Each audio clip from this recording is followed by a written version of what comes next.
We have to resize this window to meet egress. This thing passed, somehow slipped through the cracks as far as the city and the architectural drawings, but we need to make the opening bigger.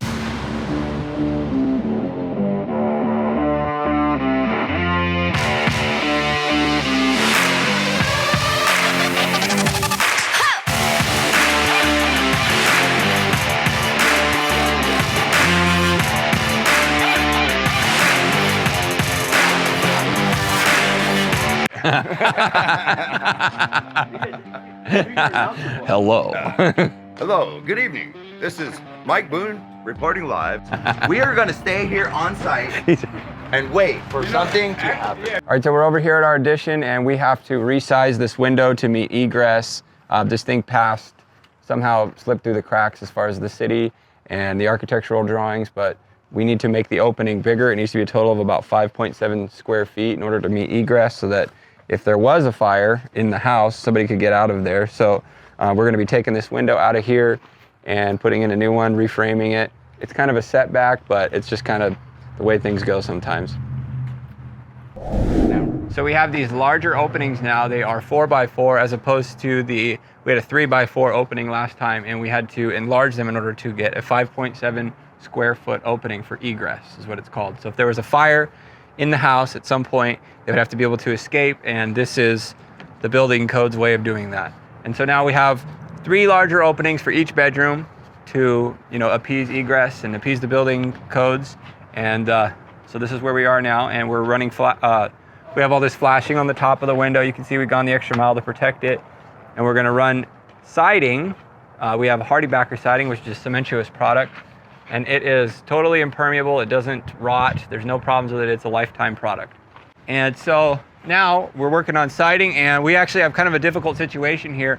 If you look on that side, that siding is actually, it doesn't line up with the siding on the other side because this was an addition at some sort. So this is one of many additions that has happened to this house. We have the siding there. If you drew a straight line all the way from that side of the house all the way to the other, the siding does not match up. And so we're kind of doing some magic and some tricks in order to make sure that it lines up when we make our way around the house to the existing siding. My name's Mike Boon. I work for Noble Solid Service. We're doing some siding right now with a Hardy board. Basically, I'm a handyman of all trades in the construction business. I really am passionate about doing exterior work. I take a lot of pride in making sure that the projects I'm working on come out 100% waterproof, because that is the customer's main concern. We're matching up the old run of the old siding to the new of the addition that we put on. This is a little off right here. The layout a lot of times in the old days, this is early 1900s, and a lot of times it will come out, it will be a little bit off. So in order for ours to look nice, uniform, I take the distance or the difference with this as opposed to what this needs to be, and I will come to a happy medium sort of just to find out a nice area to where it looks like it's all in the correct height. Some of these are 4 inches apart. Some of them are 5.5, and so I am just having to use a little smarts and just to make the customer's home look right, So it's not just all the layouts are all completely the opposite, and then that way when I go down around the corner, everything is going to be good, and it gets easier as we go.